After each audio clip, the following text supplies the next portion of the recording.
Hello, welcome to the Synchronicities Sisters podcast. I'm Paki Lasibu, and And there's I'm Cynthia Shaw. And we have a really special guest today. One of my mentors. I didn't mention this to you, Brad, but you were Brad Yates, who's a tapping expert.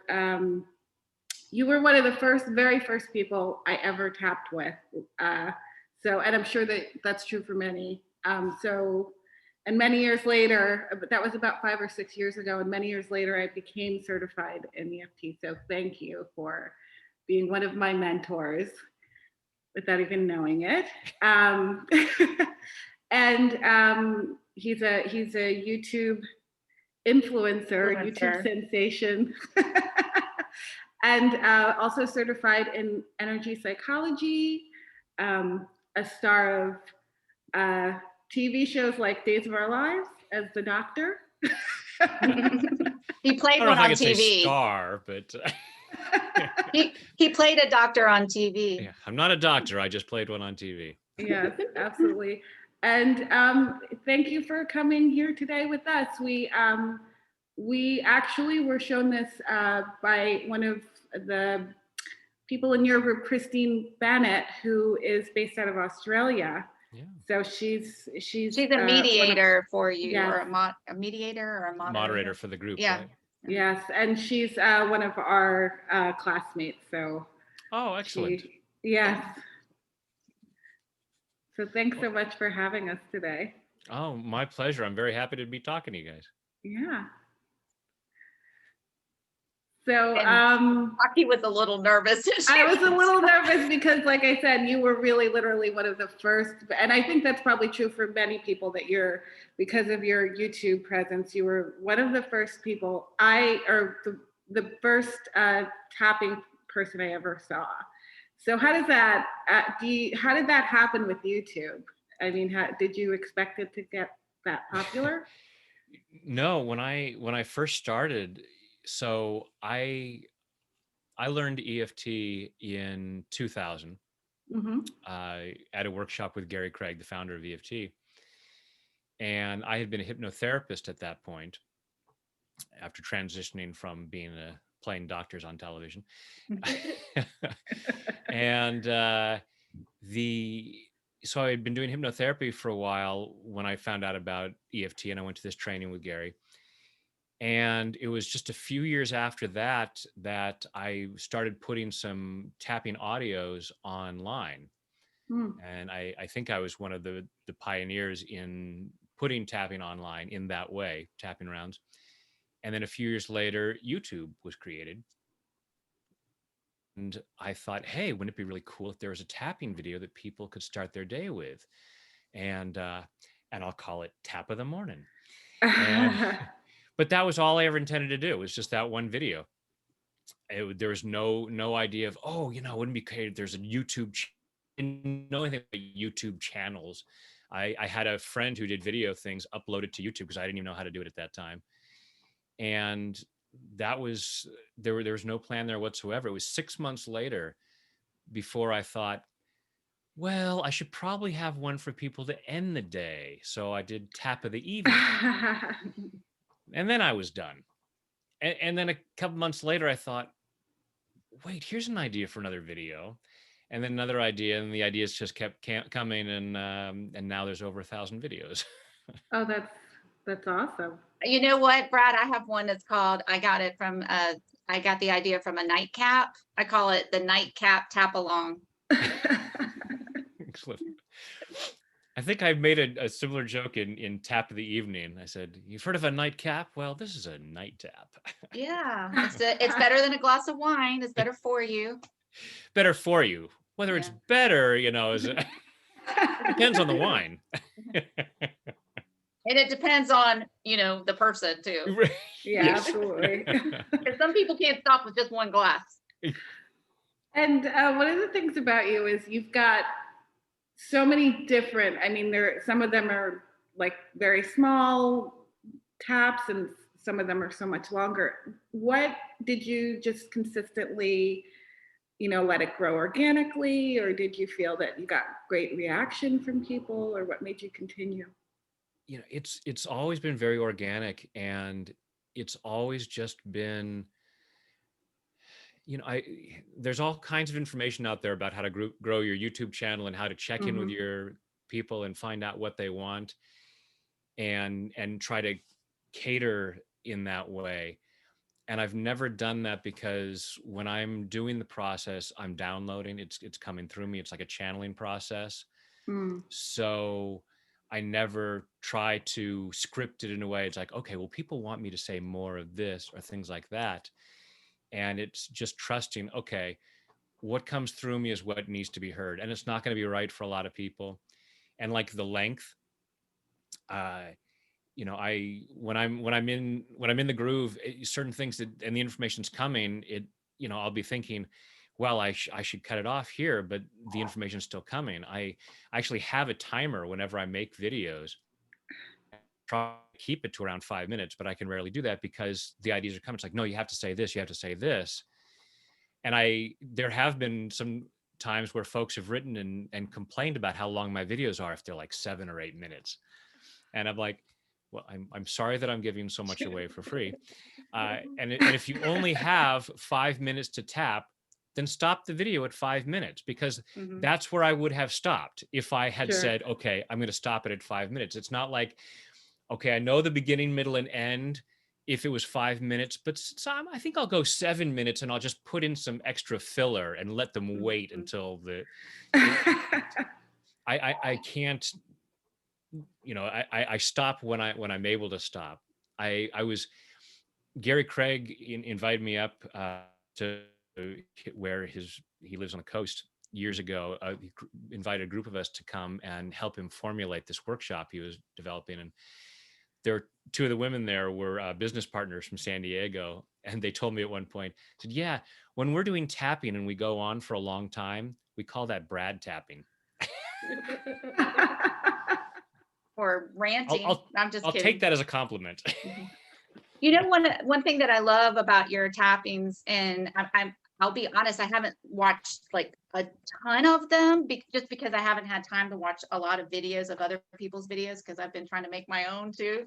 But the ones that Right. one of the reasons why I love your approach in tapping is I feel like you talk the way our minds talk to us. You know, I mean, the Mm. way we talk, like, so what you talk very real, like the way, and I feel like that's the most effective for me. Is I wouldn't talk, you know, in perfect grammar and in long words and, you know, very poetic. The way you talk is actually the way we would talk to ourselves. Wait, did you just say that I'm unpoetic and have bad grammar? Well, Wow, I'm just Cynthia. Oh, thanks for bringing me on your show and Oh. dissing my language. you talk real, but I mean, at Yeah, least you talk from yeah. the heart. I mean, And you talk that's like, the thing, is yeah. I try to be very authentic. And again, it's just flowing, and and I try to explore what the mind might be saying. So, Mhm. you Yeah. know, it's like uncovering all the rocks. What's lurking on this? Maybe it's this, and I'll be throwing out ideas. It's like, okay, this may not be what it is, but I'd rather turn that rock over, Mhm. because the mind will say, don't look here. Oh, nothing to see here. And that's exactly where it is. So it's like, I'm just going to turn all these rocks over. And yeah. And so I don't fret about the grammar. I Sometimes the ideas come faster than my mouth will move, and I Mm. stumble over it when I'm in live workshops. And a lot of times when I'm doing a live workshop, there will be a lot of people in the audience who want to be public speakers, who want to do this kind of work. And and I'll say, okay, I screwed up there just to show you guys that you don't have to be perfect in order to be a public speaker. Mm. I could do it perfectly, but I just want to give you guys the freedom to know that it's not necessary. But Well, I just that's the way it is. appreciate I it. can't script it Yeah. perfectly. I can't, Yeah. because you know, if I tried to stop it in the middle of it and say, oh, I screwed up, I need to go back and do it again perfectly, I'd have 3 videos out there. Yeah. Yeah. Well, and then if you think about it, like when I've even watched one of your videos and you said exactly like something that I would even say is like, you know, you're explaining like somebody throwing a tantrum, And it's true. It's like, even if we're adults, we could be 70 years old, and there are times where we want to kick our feet and yell and scream, just like we did when we were 3 years old. Yeah. And that's how we feel now, you know? Absolutely. And it's true. So anyways. And we see that a lot in, you know, around us. Well, this year has been, I mean, I think we told you this year, or now it's February. So this year and 2 months has been a pretty intense one for that, like wanting to tantrum and, you know, all of the, well, COVID and all of the other election stuff and the world. lot of I purging. haven't been paying attention. Is there stuff that's been going on? Yeah, it was a little bit. Speaking of that video that you did, remember that video, Pocky, that we were talking about that I sent to you? Yes. During the demonstrations, that real intense. We loved that video. Yeah, on racism. Yes, the racism video. So you've done a lot of different topics, and so it's been, you know, a little. It's wonderful how you've been able to. I'm sorry, I'm crying. My eyes are watering because of mascara. But I just thought you were just so moved talking to me. But she was.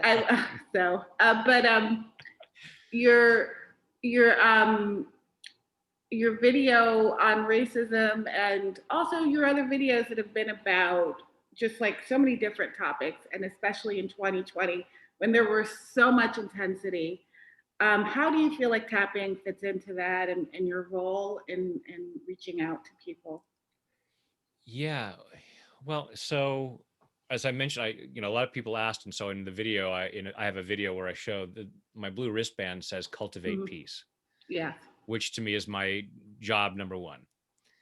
And because this last year has been very challenging towards people's peace of mind, I kind of upped it with doing quite a few Facebook Lives and YouTube Lives, like the one I did with my friend Chiquita Williams on racism, and looking at where those places where we can bring in this tapping work, because in terms of trying to reach peace, I don't know of a tool like tapping.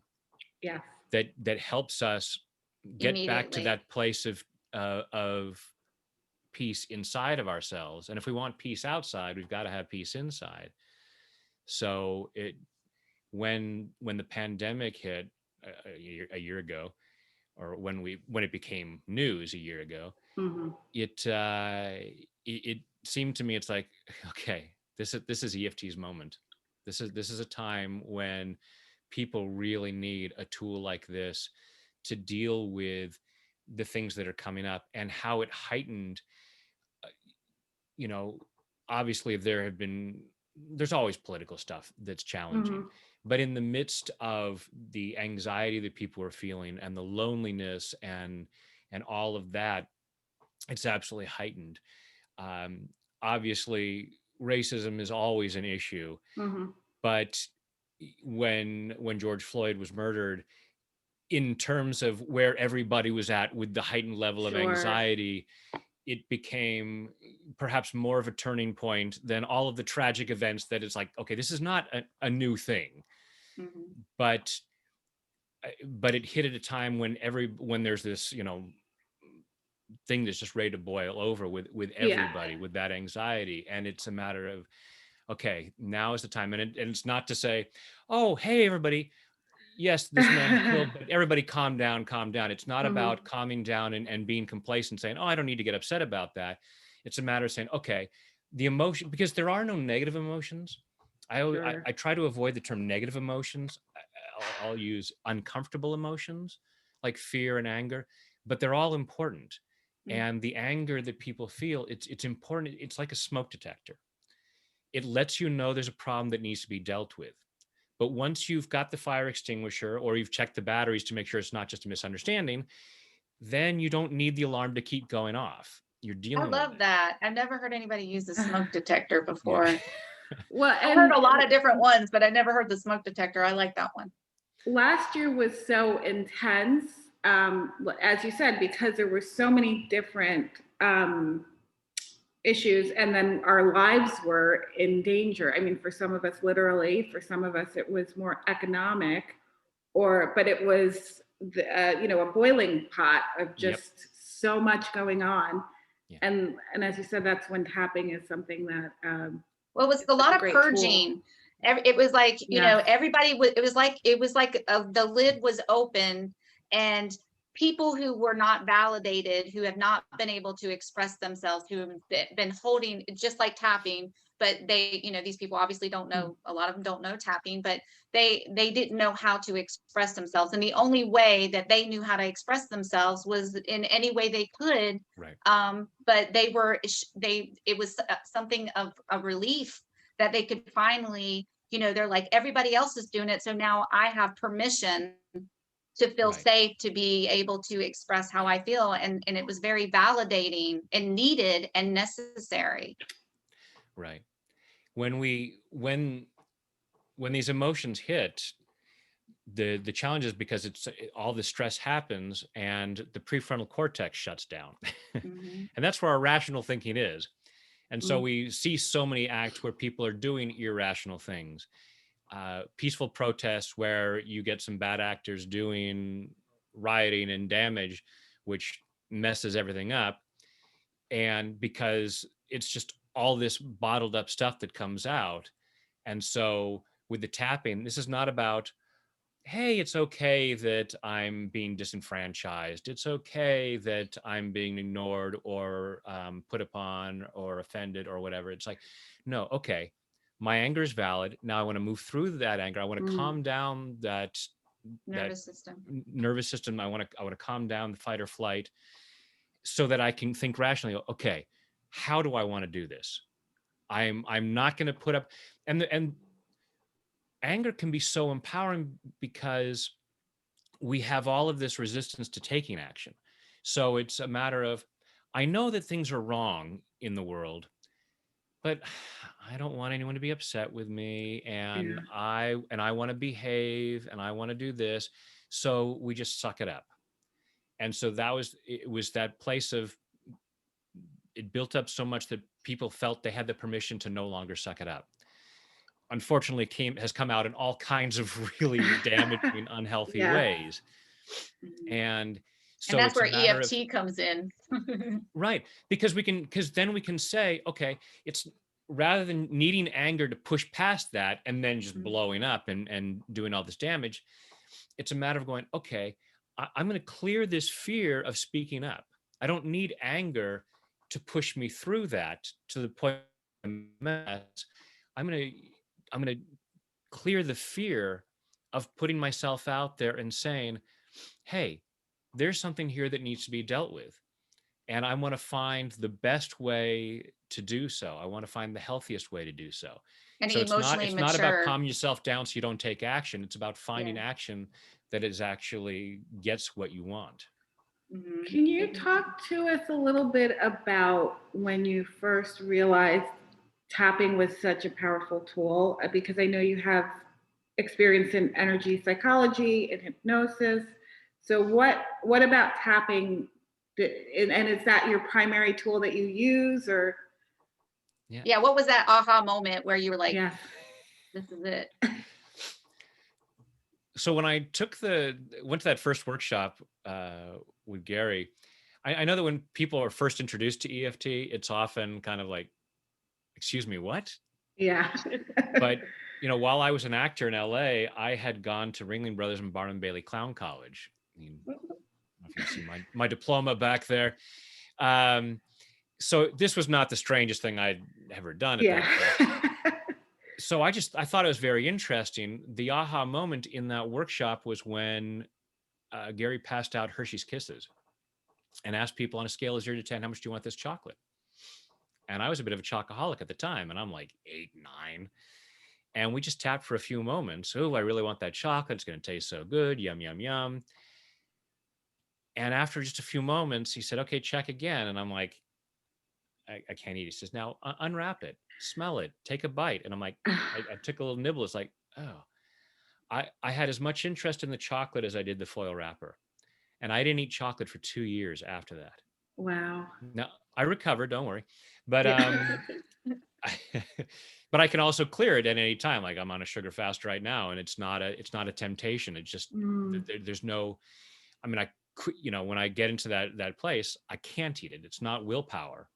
It's just it's not food to me. Yeah. So in that moment where I'd gone from really wanting that chocolate to not being able to eat it, it's like, there's something to this. And then that whole weekend was kind of powerful. I went to I'd always been interested in spoon bending, and there's a spoon bending workshop with my friend Marla Brucker. I didn't know her at the time, but I went to this class, and it was like, wow. And I bent I bent all of the silverware at this Wow. and it Oh. was just wild. It was like, just with my hand, not forcing it, but it just. You did So that one? yeah. So That's it was Did you one of. great. videotape it? I didn't at that time. It was and I met Carol Look at that workshop, who I was new to EFT, and I had no idea who this. You just met this woman at a workshop, and we started hanging out and talking. It's like, hey, and have been friends for 2 decades now, and she was the first EFT master. So it was the whole weekend was profound, but that moment with the chocolate was the one that really made me think there's something to this EFT. Mm. So when I went home from the conference, and I think it was the next hypnotherapy session I did, it was like at the last 10 minutes, like, yeah, we have a few more minutes here. I want to show you this thing that I just learned. And we just did a couple of minutes of tapping. And little by little through the following sessions I did with other clients, I started to do more of the tapping until they became tapping sessions. And I still do a little bit of hypnosis at the end. Mm-hmm. Oh, That's interesting. awesome. I did it's a short quest course with the hypnotherapy with Marissa Peer. Yeah. Yeah, I figured you would know Marissa Peer because she was in California for a long time. I don't know her personally, but I definitely know her work. Yeah. And so I would do tapping with the hypnotherapy, and oh my gosh, it was like it was either hypnotherapy on steroids or tapping on steroids. I don't know which one, but Your higher self on steroids. Yeah, that's one of the things I love about tapping, is that it integrates so well with so many other techniques and philosophies. Absolutely. And you can take your religious beliefs, you can take your personal development beliefs, and find some way to work tapping into it. Yeah. So I have a question. So we know how you got into EFT. I'm curious because I do all these programs and all these workshops, and I know you do all these workshops, and so we're going to ask about your childhood.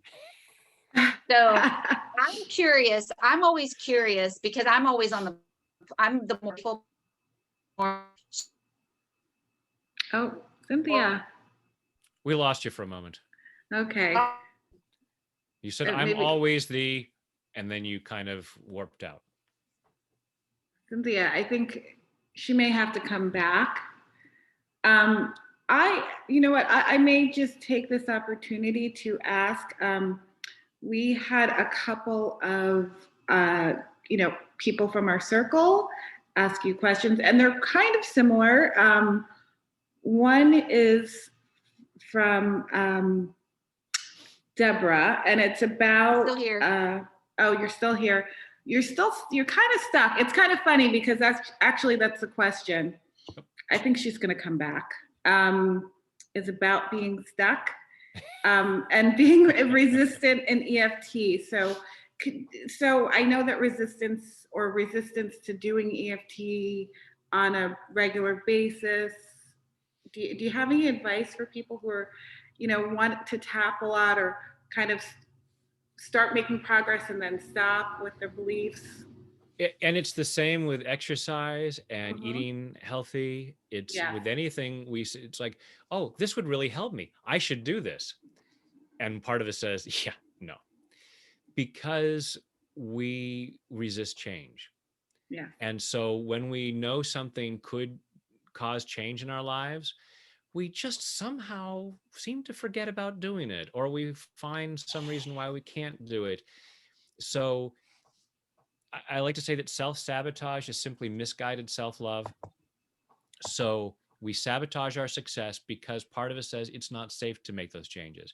Yes, if I tapped more often and with more regularity, I could create more positive changes in my life. And part of the mind goes, yes, and that would be terrible. We wouldn't understand that. Because even if our lives are crap, it's our crap and we know where it Mm. goes. We dealt with it yesterday, so we know how to deal with it. I don't know how to deal with something new. I don't know how to deal with a healthier body and how people might have more, give me more attention or the kind of attention they'd give me. I don't know how to deal with having more money in the bank. I don't know how to deal with whatever the next level of success is. And so it's like, and if EFT is going to help me clear my block so that I can make that change, I better make sure that I forget to tap. So be forgiving and compassionate with yourself and just recognize, I have resistance. Fine. That's where accountability is a big thing. You know, Mhm. having somebody that you tap with on a regular basis so that you can't just, because if you leave it up to your own, leave it up to your own devices to do it, you're brilliantly, not stupidly, you're brilliantly going to find ways to stop yourself from doing those things that are going to create change in your life. Great, thanks. And then the second piece would be, it kind of goes with it. Do you think, what's the difference between tapping on your own and tapping with a practitioner? And when do you think someone is okay on their own, or do you recommend for your clients? I mean, obviously you are someone people can tap with, but you know. There is a lot, there are so many things we can tap with on our own. It's Mhm. like having a personal trainer. There are a lot of exercises you can do on your own. And if you want to make bigger gains and you want to get there faster, working with a personal trainer is much more effective. Mhm. So likewise with tapping, because there are a lot of there's a lot of benefit to tapping on our own on a daily basis. And I do recommend it on a daily basis, just like energy, just like physical hygiene. This is energy Like hygiene. brushing your teeth. Brushing your teeth, Yes, taking a shower. flossing. You don't wait until the people are holding their nose around you for you to go, haven't taken a shower in a while. Oh, there's green stuff between my teeth. Oh, that's right. I haven't brushed my teeth for a while. Now I should do it. So, but with stress, most of us don't have a way of cleaning that up until it's It's bottled unfortunate. up and Or yes, cleaning the yeah. dirt up, like Louise Hay says, if we want to clean the house, we got to take a look at the dirt. And, we do have to look at our past and, and, I know a lot of people are talking about now how The Secret kind of did a disservice to a lot of people because, it was about just, about the positive and attracting the good things. And it was never talking about the bad things. And so a lot of people have resistance with EFT Right. because of that very fact. But Louise Hayes always says, to EFT's defense, she always was a big advocate for EFT. She always says that you have to look at the dirt. What you have to. resist persists. And Yeah. it's true. When you first introduce EFT to a lot of people and you say, even though I have this problem, well, no. You said the problem. Don't talk about the problem. Only talk. So my favorite analogy for that is imagine you've got a beautiful living room with a beautiful carpet and you also have a beautiful dog. And one day your beautiful dog leaves a not so beautiful gift on the carpet. Are you going to stand there and go, I'm just going to look at when my carpet is clean and talk about my beautiful carpet? One, you're kidding yourself because part of your brain is looking at the poop. Yeah. And two, you're gonna step in it and spread it around. So what you resist persists. And it's not a matter of just sitting there on the couch and going, oh, there's dog poop on my carpet. It's not a matter of dwelling on it. It's a matter of saying, oh, there's poop there. I need to clean it up because this is a cleaning process. And then it's gone. And then I can enjoy my carpet in my living room without having to worry about what's there. But yeah, you have to, you've got to acknowledge that it's there. And that does freak a lot of people out. You know what I found about EFT, Brad, is I didn't know till a few years ago that I had, and I don't even like the label, but growing up, I thought I was crazy, but I had a severe case of ADHD. and and complex trauma that I didn't know about. I mean, I knew I had trauma, but I didn't understand it because it was in the 70s. But what I find is that with tapping, or EFT, for those of you who don't know tapping, but what I find is that not only does it make you smarter, but it, for people who have struggle like I do, it has changed me in such a positive way. Like, it helps me to really get clarity and focus. And just a typical day for me is such a challenge. Every day is a challenge, but there's millions and millions of people just like me. But I'm telling you, EFT is so good for people with ADHD. It's like, it's crazy. I think it should be talked about more and more because it's such a good tool We're for people with, trying. We're all trying. yeah. But I just wanted to throw, Yeah. throw the ADHD out there because I don't hear enough about, tapping and ADHD. And I'm just sharing with you that it's, to me, it's helped me so much. Yeah, and this is why, Gary, his catchphrase was "try it on everything," Mm-hmm. because when you consider that most, if not all, of the issues that we face are either caused by or worsened by stress, Mm-hmm. and it is basic. Tapping is a stress relief process. Mm-hmm. Then we can see why it's so beneficial in different ways. And so with attention deficit disorder, that not only is there stress that contributes to the symptoms, but then there's all kinds of other emotions about it. Oh, there's something wrong with me. I just don't have what it takes. I'll never be able to be successful. I'm never going to be, as a child, I'm just a bad kid. Because people, certainly back in the 70s when it was still not talked about a lot, it's like, oh, just a bad troublemaker, somebody get some Ritalin, and very dismissive about it.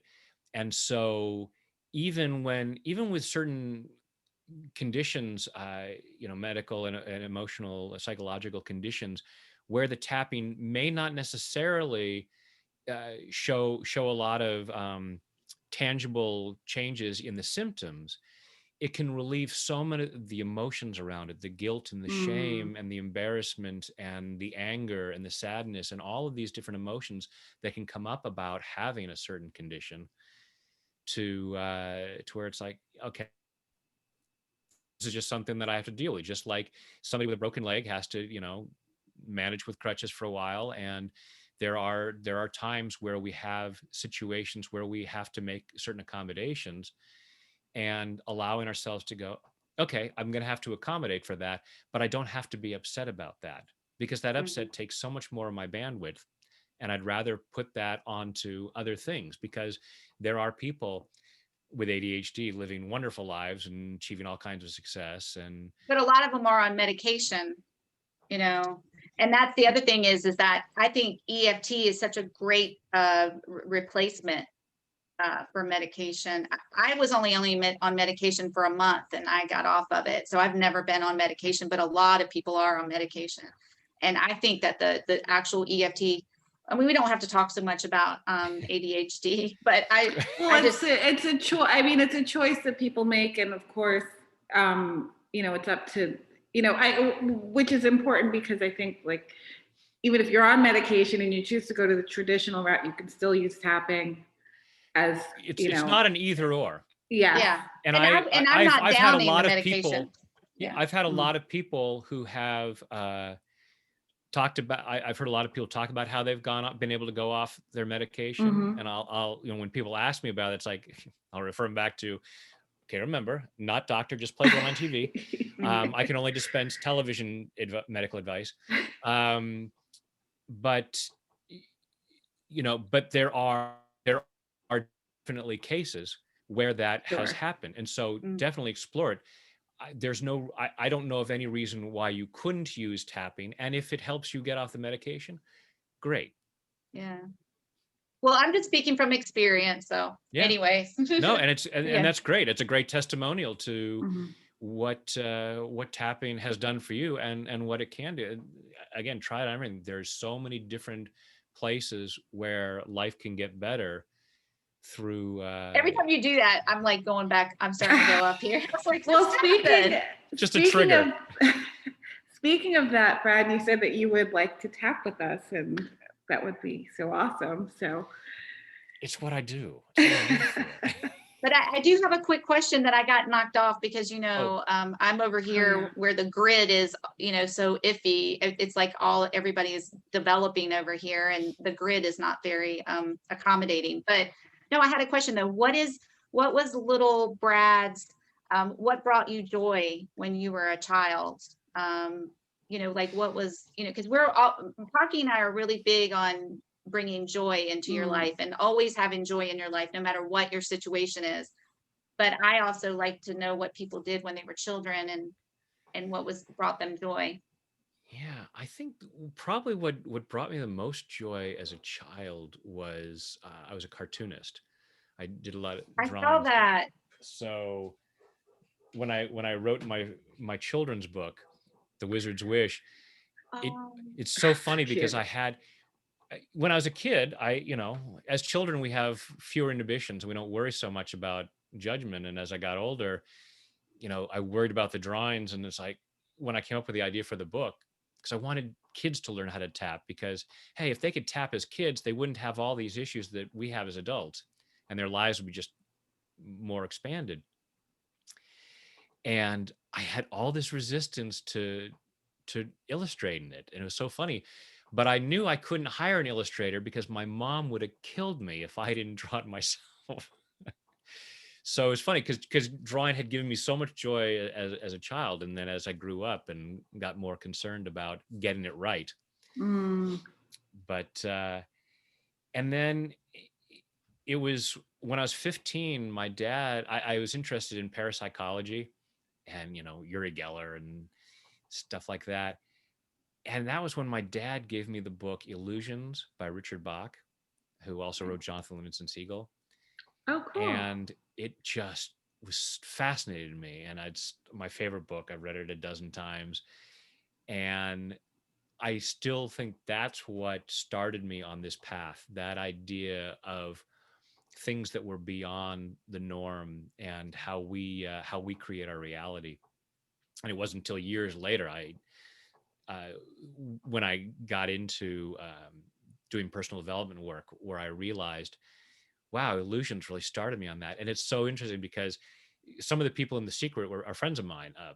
So Joe Vitale, Bob Doyle, Mike Dooley have all Bruce said, Lipton. And I've Was met he Bruce in The Lipton. Secret? Yeah, I have too. Yeah, Bruce is awesome. Some of his work was I learned about. I first learned about him at that same conference where I learned EFT. But it was Bob and Joe and Mike who I had talked to about illusions, and they all said, "Yeah, that was one of the books that first got me on this path too."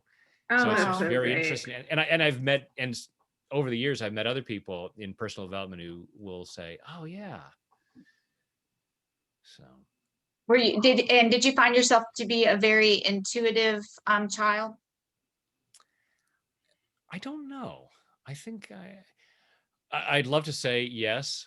It's interesting when I'll listen to interviews with certain personal development experts and these people who will talk about, even as a child I had this gift and I knew that and and adults even were astounded by my gifts and I'm always like, oh, that must have been nice for you. Some of us it took longer to get there. That's how I was with I body didn't have work. this early awakening moment. But you were a performer. Were you a performer during your childhood, or when did you decide to pursue acting? Yeah, I did 3 Billy Goats Gruff in kindergarten, I think it was, or first grade or something like that. Was my first one of my first times.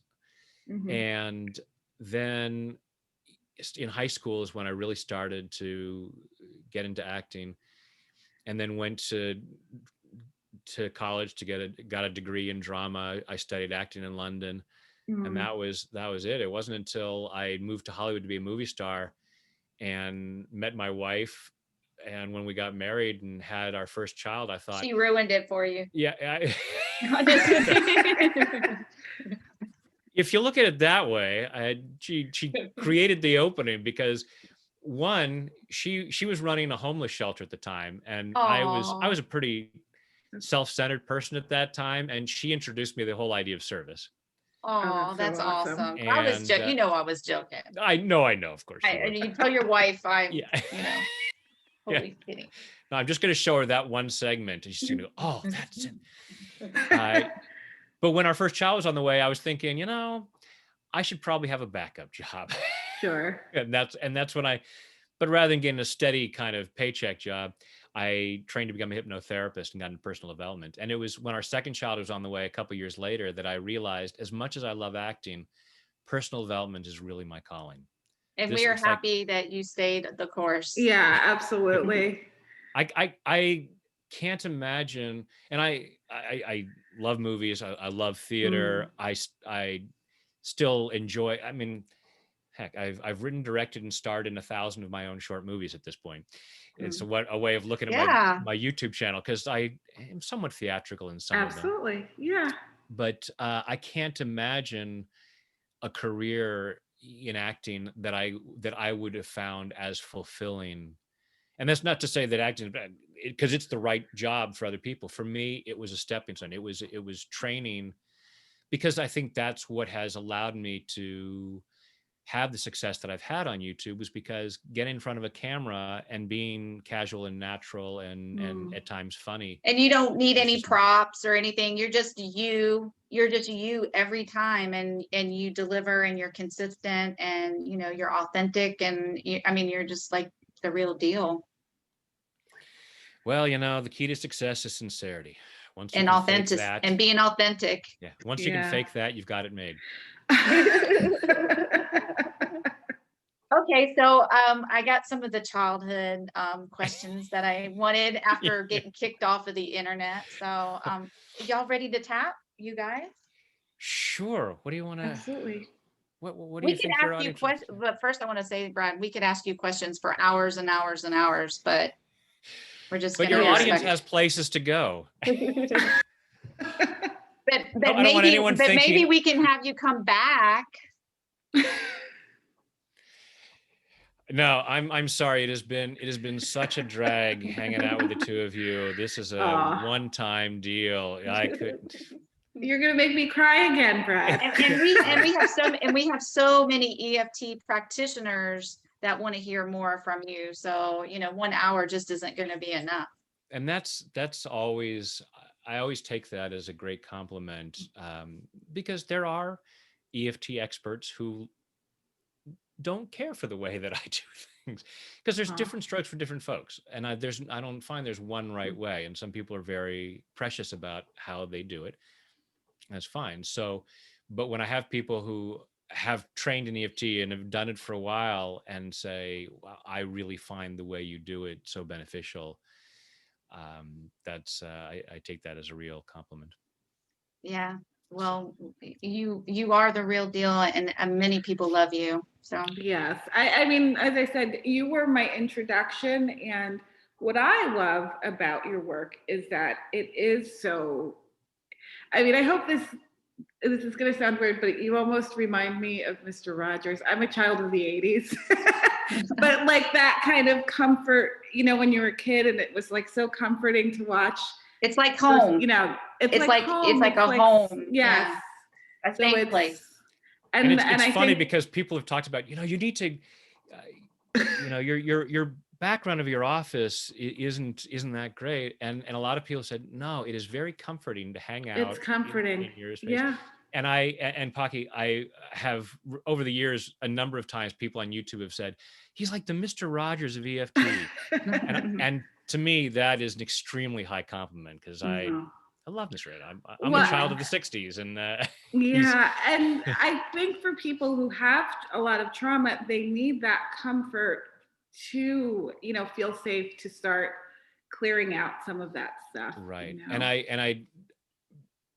I did a Facebook Live last week with a friend of mine in England, Rachel Earing, talking about male female energy, and she had commented on, because she had some issues from the past with men, and she felt comfortable talking to me about it. And I said, that's one of the really loving, uh, lovely compliments that I've gotten over the years as well, is a number of women who have had difficulty with men and saying, I feel very safe talking to you. Mm-hmm. And I Yeah. take that as an extremely high compliment. Yeah. Maybe when you were a teenager, you didn't like it so much, but now you love it. Yeah, it's not, I don't think 16-year-old boys want to hear they look like or No, feel like Mr. Rogers. Like, yeah. No, but I'm just now saying, as an I'm adult, saying that they there feel were comfortable. times there were certainly women who, including my wife, who said that the first time she met me, he says, "Oh, he's too nice."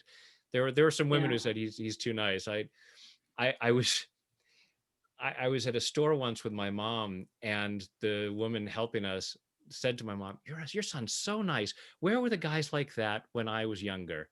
And I'm like, we were here, you just weren't interested. Yeah, and that's another belief too, though. That's another belief that many women have ingrained in their brains, is that if a guy is nice, then there's something wrong with them, or or something, if they're not right for you, like all these different crazy beliefs. And so a lot of women, when we were, while we were growing up, we had these beliefs in our head, and it was just the craziest thing. I don't even know where we got those beliefs. Where And did the we nice get guys those aren't that beliefs? interesting. So that's why I had to get interesting later on by tapping on my face for a living. No, I thought it was clown college. Well, there's that. There's that. My then girlfriend is now my wife.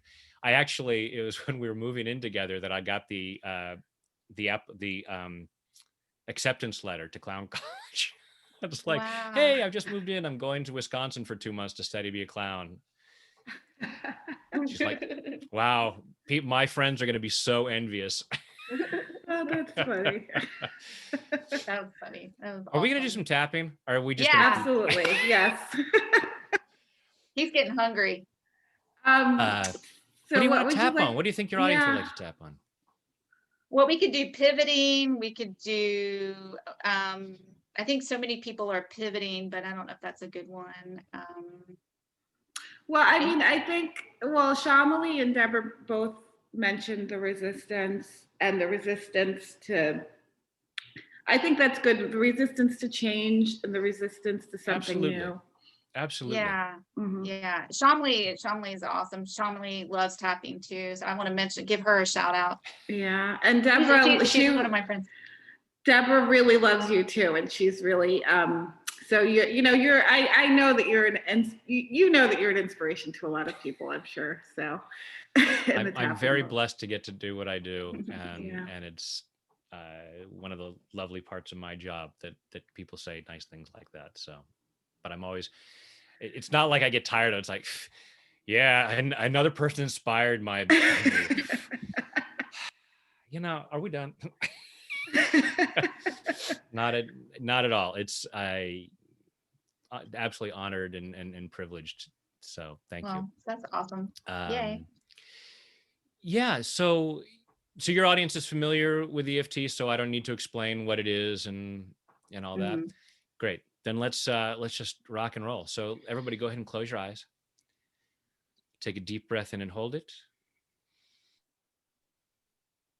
And let it go. Now just breathing comfortably with your eyes closed, just go ahead and allow yourself to feel centered and grounded. Just following your breath through your body, just allowing yourself to notice how you're feeling. And go ahead and think about something that you could be doing that would make a positive difference in your life. And it might be tapping more often.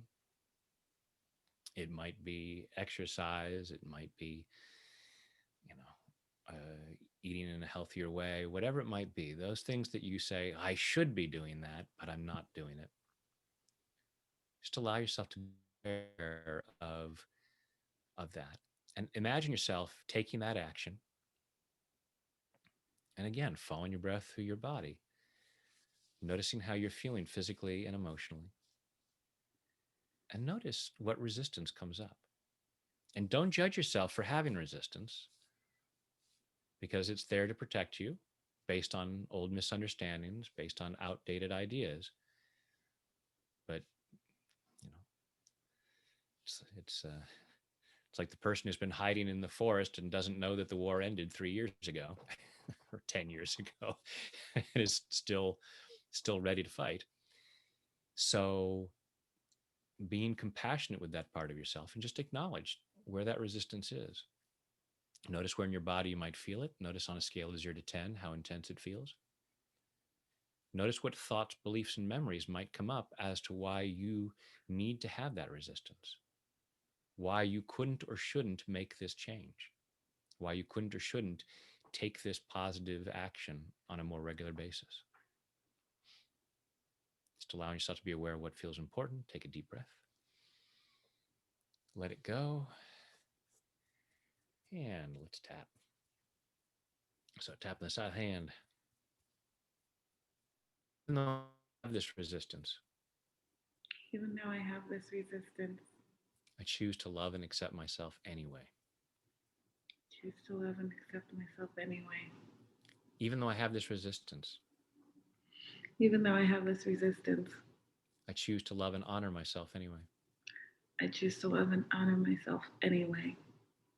Even though I have all this resistance, Even though I have all of this resistance, and it stops me from doing certain things, and it stops me from doing certain things, things I know I should be doing, things I know I should be doing, things I tell myself that I want to do. things I tell myself that I want to do. But apparently part of me is not convinced. But apparently, part of me is not convinced. And even though I have all this resistance, And even though I have all of this resistance, I choose to deeply and completely I choose to deeply and completely love, honor, and accept myself, love, honor, and accept myself. and maybe anyone else who's contributed to this, And maybe anyone else who's contributed to this, because I choose to be that free. because I choose to be that free. All this resistance, All this resistance, all this resistance to taking action, all this resistance to taking action, all these reasons why I can't do it, all these reasons why I can't do it, all these reasons why I'm not taking action. all of these reasons why I'm not taking action. Maybe there's an area where I want to pivot, Maybe there's an area where I want to pivot, and I'm just not pivoting. and I'm just not pivoting. I'm just standing still. I'm just standing still. And then I beat myself up for that. And then I beat myself up for that. I should on myself. I should on myself. I should have done this. I should have done this. I should have taken that action. I should have taken that action. I should have pivoted. I should have pivoted. And I didn't. And I didn't. I'm such a loser. I'm such a loser. I should be so angry at myself. I should be so angry at myself. And I choose to get this out of my system. And I choose to get this out of my system. It's not because I'm bad or stupid. It's not because I'm bad or stupid. It's just that I have old programming It's just that I have old programming telling me that it's not safe to pivot. telling me that it's not safe to pivot. It's not safe to change. It's not safe to change. I've been facing this one direction for so long. I've been facing this one direction for so long. It's what I know. It's what I know. I'm afraid I couldn't handle the change of view. I'm afraid I couldn't handle the change of view. So I need to stay stuck. So I need to stay stuck. So I stop myself from taking action. So I stop myself from taking action. Not because I'm stupid, Not because I'm stupid, but because I'm a freaking genius. because I'm a freaking genius. Because I know that I have tools to help me change. Because I know that I have tools to help me change. And I can outsmart all of them. And I can outsmart all of them. I am brilliant I am brilliant at keeping myself stuck. at keeping myself stuck. I am 100% successful I am 100% successful 100% of the time. 100% of the time, based on what part of me believes I need. based on what part of me believes I need. And the level of money that I have, And the level of money that I have, the level of health that I have, the level of health that I have, the level of joy that I have, the level of joy that I have, is the level that part of me believes is appropriate. is the level that part of me believes is appropriate. Part of me says I could do different things, Part of me says I could do different things, like tapping on a daily basis. like tapping on a daily basis. And that would help me experience more joy. And that would help me experience more joy. And there's some part of me inside And there's some part of me inside that says that would be bad. that says that would be bad. You don't deserve to be more joyful. You don't deserve to be more joyful. And look at all the suffering in this world. And look at all the suffering in this world. How can you be joyful when there's suffering in this world? How can you be joyful when there's suffering in this world? Which begs the question, Which begs the question, what is my misery doing to help anyone else? what is my misery doing to help anyone else? When I hear of a tragedy on the news, When I hear of a tragedy on the news, I always write a letter to the person who got hurt. I always write a letter to the person who got hurt. Hey, just to let you know, I'm suffering in solidarity. Hey, just to let you know, I'm suffering in solidarity. I hope that lifts your spirit. I hope that lifts your spirit. The more joy I allow myself, The more joy I allow myself, the more joy I have to share with others. the more joy I have to share with others. And when other people are suffering, And when other people are suffering, they could really benefit from my joy. they could really benefit from my joy. What are the things that I could do to have more joy? What are the things I could do to have more joy? I wonder. I wonder. I'm giving myself the freedom to do what I can do. I'm giving myself the freedom to do what I can do. Help things better in my life. To make things better in my life. And I'm clearing my resistance. And I'm clearing my resistance. Clearing it at a cellular level. Clearing it at a cellular level. Clearing this resistance all the way back through my past. Clearing this resistance all the way back through my past. Back through all those times in my life. Back through all of those times in my life. That I somehow got the message. That I somehow got the message. That the goal that I'm working towards. That the goal that I'm working towards. Is somehow wrong or dangerous. Is somehow wrong or dangerous. And that I need to stop myself from doing things that'll get me there. That I need to stop myself from doing things that'll get me there. Those are misunderstandings. Those are misunderstandings. Mine or someone else's. Mine or someone else's. And I'm clearing up that mess. And I'm clearing up that mess. I'm giving myself permission. I'm giving myself permission. To take the actions that I can take. To take the actions that I can take. That improve my life. That improve my life. And that's a win-win situation. And that's a win-win situation. It benefits other people. It benefits other people. The better I allow things to get for me. The better I allow things to get for me. The more I can help other people make things better. The more I can help other people make things better. So I'm setting myself free to do that. So I'm setting myself free to do that. With more and more joy in body, mind, and spirit. With more and more joy in body, mind, and spirit. And take a deep breath.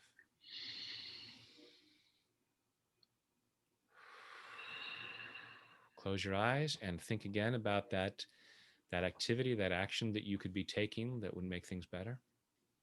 And check again how much resistance might be there.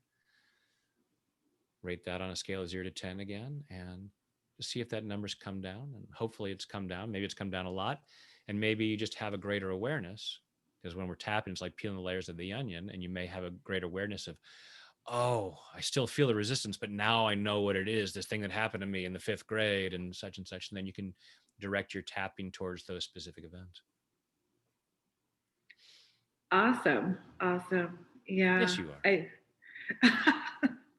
We all are. Hello. That's the whole point. We're all awesome. It's just clearing away the nonsense that says otherwise. You've probably heard me talk about what I call the Michelangelo principle. Yes. That Michelangelo said the masterpiece is already there underneath the marble. He had just had to chip the marble away, chip away what doesn't belong to reveal the masterpiece. That's what we're doing.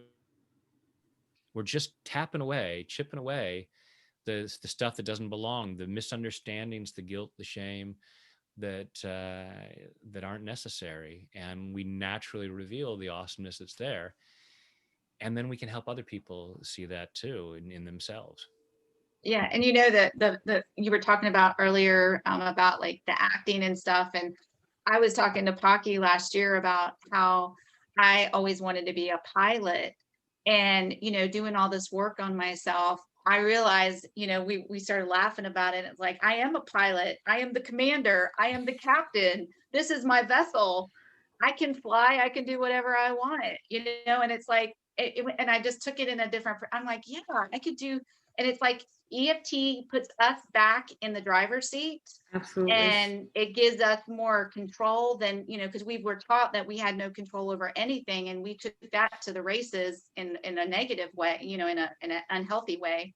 And now we know that we do have power and we do have control. And, and it's like we're coming back into ourselves and getting back in the driver's seats, or we were never in the driver's seat and we're getting in the driver's seat for the first time.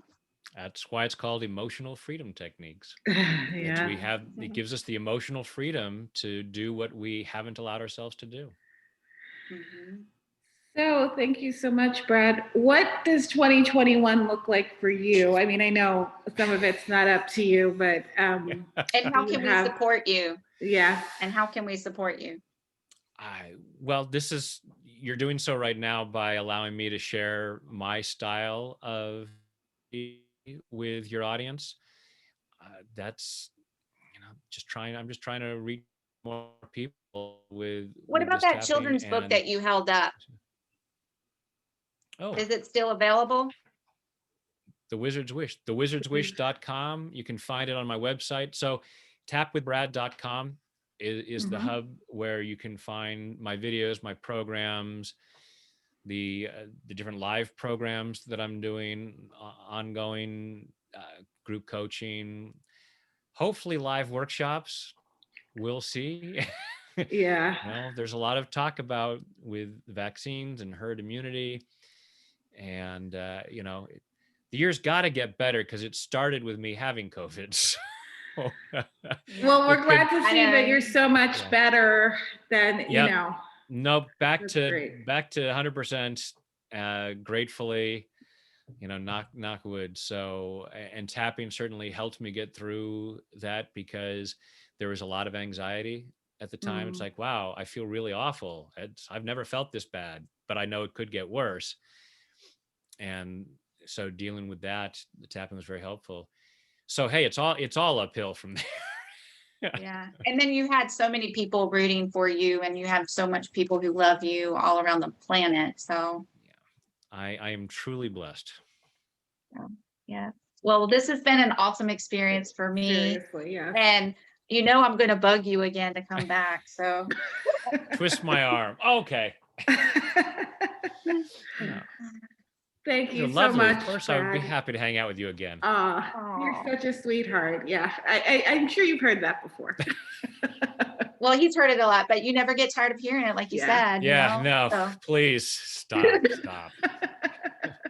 So I guess we should. I said the should word. Don't should on yourself, Cynthia.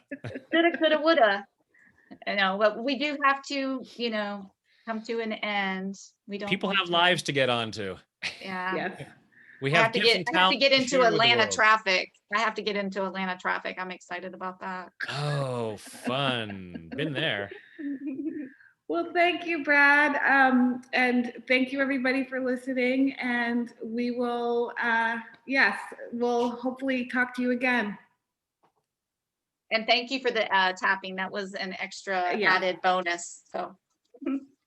My pleasure. Thanks, everybody. Bye-bye. Bye.